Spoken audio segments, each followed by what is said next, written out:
Si Lucita Camaro isang anak na kailangan humanap ng kalahating milyon pampaopera sa kapatid niya. Sa bahay nila may isang lalaking tinatawag ng lahat na madman. Ayon dito, isa itong baliw na matanda nakatira sa malaking bahay sa kanilang lugar. Ang sinasabi nilang madman, naghahanap ng mapapangasawa na sasamahan siya sa buhay. Marami nag-apply dahil sa malaking perang kapalit. Isa na doon si Lucita. Sa daan-daang babae nag-apply, siyang napiling i-purchase ng madman na kilala sa tawag na Yuan Cheng or Mr. Cheng. Nang malaman ni Lucita na siyang napili ni Mr. Cheng na pakasalan, pumayag agad tong ikasal sila ng alkalde ng kanilang lugar sa lalong madaling panahon. Ang hindi niya alam, ang taong madman na sinasabi ng bayan ay isa palang mayamang binatilyo na nagtataglay ng angking kagapuhan ngunit may madilim na nakaraan. Pero nagkataon lang ba ang lahat? O sinadya ba tong akitin siya para sa isang bitag? When life is getting harder, lahat na lang gagawin magkapera lang. Lucita Camaro, married to Yuan Cheng na hindi pa siya nakikita kahit kailan. Marriage for convenience may say, but her journey is not what she thinks it is. Ang pagpapakasal sa hindi kilalang tao ang pinakamahirap gawin. Nakakabaliw. Run, Yuan! Run! Agad akong nagmulat ng mata na mapagtantong panaginip lang ang lahat. I've been hunting with this guilt. Kahit anong gawin ko, hindi ko na yata matatakasan. Puno ng pawis ang buong mukha ko. Binuksan ko ang bintana ng kwarto habang sinisindihan ng sigarilyo sa bibig. Hapon na kaya't alam kong daraan siya rito mamaya. I saw her. She's smiling, talking with her friend. I can't wait to be with her in any time I want. Masaya siya nakikipag-usap sa kaibigan niya. Kahit ang mga mata niya ay nakangiti. Ang ganda! I saw the gals on their back, following them. Nagdilim ang paningin ko. Agad kong tinawagan ng mga tauhan ko. I won't allow any of them to touch my girl. Boss, I wanted to teach them a lesson. All right. At binaba ko na ang tawag. Bago siya mawala sa paningin ko, sinulyapan ko muna siya at bumaba para puntahan ng mga lalaki na nakasunod sa kanya. Akin si Lucila. Hawakan mo siya at harapin mo ang kamatayan. Kapag pinirmahan mo na ang papel, nakatali ka na sa kanya. Walang takas, tanging kamatayan. Naiinip na kinuha ko ang ballpen para pirmahan ang papeles, para maging legal ang lahat. Para sa pang-ospital ng kapatid ko, lahat gagawin ko. Ang siyang laging tumatatak sa isipan ko. Indeed, I am bound by him. Congratulations, Lucila. You are unofficially wife to Mr. Cheng. Ang mga katagang sabi ni Mayor na hindi ko magawang iselebra. Araw ng kasal ko sa lalaking hindi ko kilala. Kinasal ako sa lalaking sinasabi ng iba na isang matandang hukluban na nakatira sa haunted mansion. Wala kang dapat ay pag-alala dahil sagot na ni Mr. Cheng ang bayad sa ospital ng kapatid mo. Huling sabi nito bago umalis. Bes, tama ba kaya itong desisyon mo sa buhay? Tanong ng kaibigan ko na si Alondra. Tama ba kaya itong desisyon ko sa buhay? Ang sagot hindi ko rin alam eh. Ang importante sa akin ngayon, maoperahan ang kapatid ko na may sakit. Oh, ready ng mga maleta mo. Kailan ka ba aalis, mamaya? Nang mapatingin ako sa maleta na hawak ko, parang gusto ko nilang bawi ng marriage contract na pinirmahan ko kanina. Paanong asawa ko ng lalaking hindi ko naman kilala? Mabuti sana kung bata't mabait. Ang dilig ko pa naman isang matandang hukluban na raw ito. Patay na ako nito. Bes, bakit ako pumayag? Naiiyak na tanong ko sa best friend ko. Dahil wala kang pera, Bes, at kailangatin mo ng kalahating milyon pampaopera sa kapatid mo. Napabuntong hininga ko. Diyos ko, anong gagawin ko ngayon? Sige na, Bes, ha? Iwan na muna kita at pupuntan ko muna si nanay para sabi nga alis na ako. Sige, ingat ka, Bes. Tumango ako at agad nang umalis. Agad ako pumunta ng ospital para puntahan sa inay at ang kapatid ko. Nang makarating ako doon, nakita ko, nililipat na si Isaac, ang bunso namin sa OR. Nay, kamusta na? Anak, may nagbayad na raw ng pangopera sa kapatid mo. Sa'yo ba galing yon? Saan ka kumuha ng pera? Nay, umingi po ako na advance payment sa amo ko po, kaya mamaya dapat na akong umalis.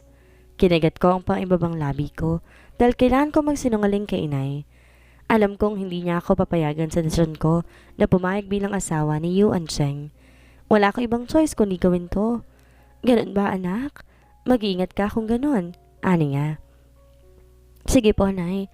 Huwag niyo pong pababayaan ang sarili ninyo at mag-iingat po kay lagi ni Isaac. Niyakap ko si nanay na mahigpit dahil hindi ko na alam kung makakabalik pa ba ako sa kanila. Aaminin ko natatakot ako pero wala nang atrasan pa to. Agad akong bumalik sa bahay para kunin ang mga maleta ko. Ang usapan namin ni Mayor Romulo na kukunin ako ng mga tauhan ni Mr. Cheng sa bahay mga bandang alas 7 ng gabi. 6:30 na kaya't maya-maya darating na sila. Bes, tawagan mo lang ulit ako kung isang drug dealer o mafia boss na pangasawa mo at magtatawag ako ng abogado para inal yung kasal ninyo. Drug dealer? Mafia boss?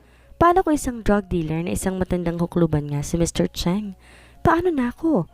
Pero paano pag isang mafia boss pala siya na isa ring matandang hukluban? Lagot ako. Pero paano pag isang matandang hukluban lang? Bes, nakikinig ka? Bes, tama na. Nag-overthink ako dahil sa'yo eh. Nag-sign ba siya ng zip sa bibig habang ito naman, kinakabahan ako sa sinabi niya dahil paano nga kung totoo yung mga sinasabi niya. Napapitlag ako na marinig ang bosina ng sasakyan sa labas ng bahay namin. Pumasok ang mga men in black suit at walang pasabi na kinuha agad ang mga maleta ko sa sahig. Lady Sita, inihintay na po kayo ni Mr. Cheng sa mansyon niya? Tumingin ako kay Alondra. Naroon ang kaba sa mukha ko. Yung kaibigan ko rin parang natatay sa kahinatnan ko sa buhay eh. Bes, may oras pa para tumakbo. Bulong ni Alondra sa akin. Gusto ko man tumakbo pero wala na akong matrasan pa sa pagkakataong ito. Masyado nang huli ang lahat. Goodbye, Bes. Malungkot akong tinitigan ng kaibigan ko. Halatang hindi siya payag sa desisyon ko. Pero kasi saan kami hahanap ng kalahating milyon na inay pambayad sa ospital? Paglabas ko ng bahay, maraming kapitbahay ang nakatingin sa akin na puro awang nambutawi sa mga mata. Tila nakikisimpatya sa kamalasan ko sa buhay. Hindi ko rin alam na marami palang nagmamalasakit sa akin. Mag-iingat ka, Sita. Sabi ni Aling Nene, ang dakilang marites sa aming lugar. Oo, dakilang chismosa. Mamimiss ka namin, Sita. Sabi ni Aling Joanna, ang marites number 2. R.I.P. Parang bumalik lahat ng dugo ko sa mukha nang marinig ang sinabi ni Taleyang, ang marites number 3 sa bari namin. Anong R.I.P.? Hoy, kayong mga chismosa kayo, pwede ba umalis na kayo? Wala namang kayong ambag sa earth. Pagtatanggol ng kaibigan ko sa akin. Nagpakawala na lang ako na isang malalim na buntong hininga, sumakay sa magarang sasakyan ni Mr. Cheng. Yakap ko ang sarili ko habang binabaybay namin ang daan papunta sa bundok. Hindi ko rin alam kung ba't nasa tuktok ng bundok nakatayo ang mansyon ni Mr. Cheng, kaya nababansag ang haunted mansion eh. Pagdating namin sa lugar kung saan mismo nakatayo ang bahay, agad akong napatingin sa paligid. Nakakatakot nga ang kapaligiran. Maraming patay na puno sa labas. Kulang sa linis. Yung sa loob naman ng mansyon halos kulay itim ang mga kortina. Hindi ko na tuloy alam kung ilang araw na lang ilalagi ko sa mundong to. Pumasok na po kayo, Lady Sita. Pati mga kasuotan ng mga tauhan niya itim lahat. Mula sapatos hanggang damit, pati na ang shades all black. Sinubukan kong iakbang ang mga paa ko. Ramdam ko ang panginig nito. Pati na rin ang buong katawan ko na halos kulang na lamang ay mahimatay ako. Nang malapit na ako sa loob, lumabas ang isang babae. Nakahinga ako nung maluwag na makita ang suot niyang may telang puti kahit itim ang pangilalim. Nakasuot siya ng pangkatulong na damit. Maligayang pagdating, Lady Sita. Inihintay na po kayo ni Mr. Cheng. Eto na. Ito na ang araw na ayoko mangyari. Ama, kaharap si Mr. Cheng. Bakit ba siya naghahanap ng papangasawa? Ganon ba siya kapangit at walang pumapatol sa kanya? O sadyang uugod-ugod na siya? Pumasok ako sa loob. Walang tigil sa pagkabog ang puso ko. Sa sobrang lakas nito, halos wala na akong marinig pang kahit ano. Pagtapa ko pa lang sa loob, halos maluha ako sa mga kagamitan ni Mr. Cheng sa bahay. Kumikinang bawat isa talatang may halaga. Pwede ng isang la sa sanglaan. Yung tiles niya, marble, habang ang chandelier sobrang magarabo. His house speaks dollars kahit parang mansyon sa labas. This way, Lady Sita. Agad akong sumunod sa katulong na sumalubong sa akin kanina. Ayoko maiwan at baka mawala pa ako. Sa sobrang laki ng bahay niya, di malabong mawawala nga ako. Ate, saan punta natin? Kinakabahan kong tanong sa katulong. Kailangan niyo po munang kumain, Lady Sita, at baka po nagugutom na kayo. Sabi nito. Bakit ba sila lady ng lady sa akin? Nakakahiya naman. Na makita kong nakain sa mesa, natakam akong bigla. Hindi ko aakalain na ganito karangya at karami ang pagkain ni Handal na Mr. Cheng sa bahay nila. Kumain na po muna kayo, Lady Sita. Nilibot ko ang paningin ko pero hindi ko nakita ang rebulto ni Mr. Cheng. Akala ko nandito siya, tinihintay ako. Agad akong naupo at nagsimulang kumuha ng pagkain sa lamesa. Iluna kong kunin yung madalang lang maihain sa amin, gaya ng lobsters at kung ano pa. Ang mahal kasi. Di naman afford everyday. Pinuno ko ang plato ko ng pagkain habang nakamasid pa rin sa paligid. Gusto ko na talagang makita si Mr. Cheng para magkaalaman na ako nung itsura niya. Manang, is she here? Biglang kumabog ang puso ko nang marinig ang boses na yon. Hindi ko kilala kung kanino pero natitiyak kong lalaki ito. Baka si Mr. Cheng na to. Agad kong minadali ang pagkain ko. Nataranta ako na marinig ang mga yabag nila paparating sa gawi ko. Halos mabulunan ako na iniinuman ko pa ng tubig. Nandito po tayo, sir. Agad akong tumayo at yumuko sa harapan niya. Siya na ba si Mr. Cheng? Magandang gabi po. Kinakabang sabi ko. Good evening. Ang boses nito bata pa. Yung tipong nasa 30s, malayo sa bulong-bulungan sa amin na nasa 70 na ang edad nito. Unti-unti kong inangat ang ulo ko. Naparunok ako na makitang itsura niya. Drug dealer na matandang hukluban? No. He is far from that. Mafia boss na matandang hukluban? Definitely not. Matandang hukluban? Hinding-hindi. Kasi ang lalaki nasa harapan ko ngayon, isang gwapong lalaki na parang Diyos ng kagwapuhan. Nakangangalang ako sa harapan niya habang pinagmamasdan siya. Ang mata ay singkit, may makinis at maputing balat. Matangkad na ako pero mas matangkad pa siya sa akin. Posible bang may kagaya niya na gwapo? Mr. Cheng, it's nice to meet you. Nilahad ko ang kamay ko sa harapan niya. Mali palang haka-haka ng lahat dahil sobrang gwapo pala nito. Pero nagulat ako nang marinig ko ang tawa niya. Bakit siya natatawa? May mali ba? I think we have some misunderstanding here, Miss Dosita. I am not your husband. Hindi ako si Mr. Cheng. What the? Bumalik lahat ng kaba sa dibdib ko na sabihin niya na hindi siya si Mr. Cheng. Kung ganon, maaaring ang isang matandang hukluban si Mr. Cheng? Kumain ka muna. Mukhang naistorbo ko pa yata ang pagkain mo. Nanlulumo akong umupo sa mesa at pinagpatuloy ang pagkain. Kinausap ng lalaki si Manang habang ako naman sinusubukang pakalmahin ang sarili. Nananalangin na sana'y hindi isang mafia boss o drug lord o drug dealer ang totoong Mr. Cheng. Baka nga naman kasi isang madman niyang si Mr. Cheng kaya kailangan niya mag-alaga sa kanya. Baka asawang kailangan niya. Bakit hindi nilang nurse or psychiatrist? Umupo ang lalaki sa harapan. Nakatingin siya sa akin. Sobrang gwapo niya talaga. Ang swerte ko nga siguro kung siya nga si Mr. Cheng. By the way, ako si Aldrich. Nautusan ako ni Mr. Cheng na paalalahanan ka sa mga dapat mong gawin sa bahay niya. Naparunok ako na ilang beses at napainom ng tubig sa sobra kong kaba. Paano nagagawa niya makapag-utos sa iba? Hindi ba siya baliw? So ang dapat mong tatandaan, dalawa lang. Huwag mo siyang pakikialaman, lalo na mga personal niyang gamit at buhay. Separate kayo ng kwarto kaya't walang dahilan para pumasok ka sa kwarto niya. Diyos ko, ipagpapasalamat ko pa yun. Wala naman akong planong pumasok sa bahay o kwarto niya eh. Baka mamaya, may mga drugs siyang nakatago doon. Ano yung pangalawa? Tanong ko. Do your wife duties. Wife duties? Like, cook for him, ganon? Or more than that? Napanunok ako na may nakakatakot na eksena sa isipan ko. I cannot bring myself to sleep with an old man. Do you have any questions? Kinakabahan man ay naglakas daw ba kong tanungin siya about sa isang bagay. When you say wife duties, are you referring also to, ano? What? The tsuktsakan? Tsuktsakan? What's that? Hala, hindi niya alam ang tsuktsakan? For real? You know, yung siya at ako in the same room doing something wild? Kumunot ang noon niya pero maya-maya pa, bigla siyang humalakak na mas lalo pang nakapagpakaba sa akin. May nakakatawa ba sa sinabi ko? You're funny. Anya and I frowned. It depends on you both. I don't think so na ma-attract mo sa Cheng. Wow ha, parang insulto yung sinabi niya. Ganun na ba ako kapangit para hindi siya ma-attract? Or kahit tigasan man lamang? Anyway, I have to go and mag-iingat ka sana. Lumaki ang mga mata ko sa sinabi niya. Bakit mag-iingat ako? Nananakit ka ba ng tao yon? Kung madman siya, posible. Kung drug lord o drug dealer, posible rin. Kung mafia boss siya, may chance nga. Hala, di na ba talaga ako makakauwi sa bahay namin? Nang makalis na si Aldrich at tatapos ako sa pagkain, dumating ang ilan sa mga katulong sa kinaroroonan ko at agad inakay ako papunta sa taas ng hagdan.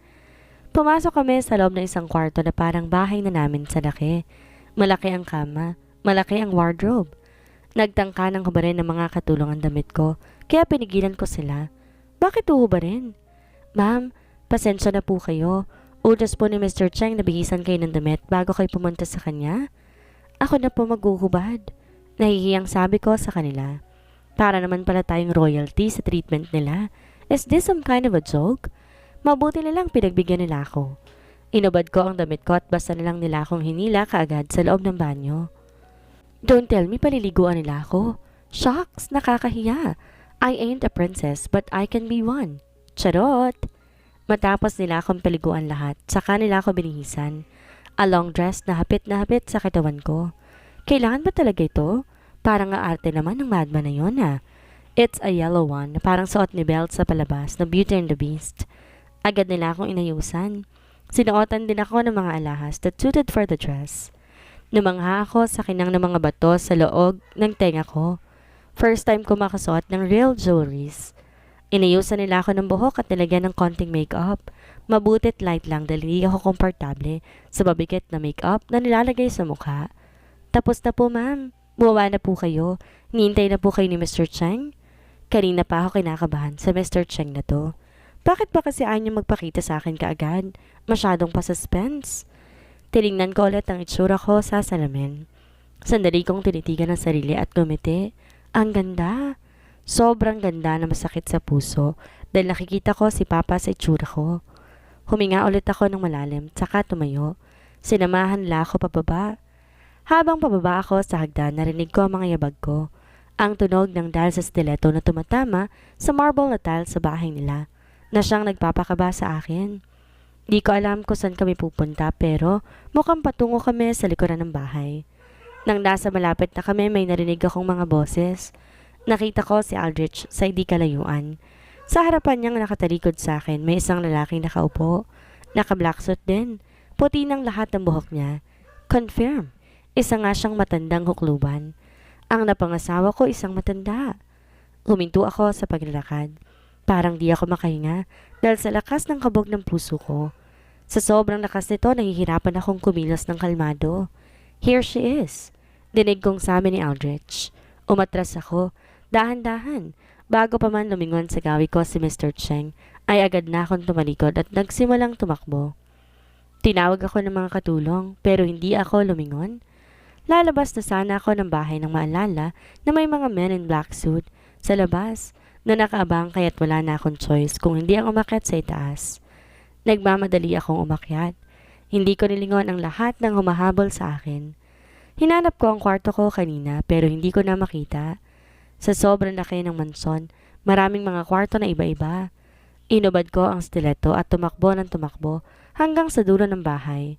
Sinubukan kong buksan lahat ng kwarto pero sarado ang lahat. Di ko kayang pakisama na isang matandang hukluban na kagaya ni Mr. Cheng. Hindi ko rin alam kung saan parte ako ng bahay. Naririnig ko na ang boses ng mga humahabol sa akin. Sa taranta ko, pumasok ako sa loob ng kwarto na tanging nabuksan ko. Na makapasok ako ay agad ko itong nilock. Madilim ang buong kwarto. Nakapatay ang lahat ng ilaw. Mabuti nilang din to para hindi na nila ako makita. Napasandal ako sa pintuan at nanghihinang umupo sa sahig. Napagod ako kakatakbo. Nang marinig ko ang boses nila sa tapat ng kwarto, agad na akong umatras. Nakaharap sa pintuan habang paatras ng paatras. Huwag sana nilang buksan. Mahinang bulong ko habang umaatras.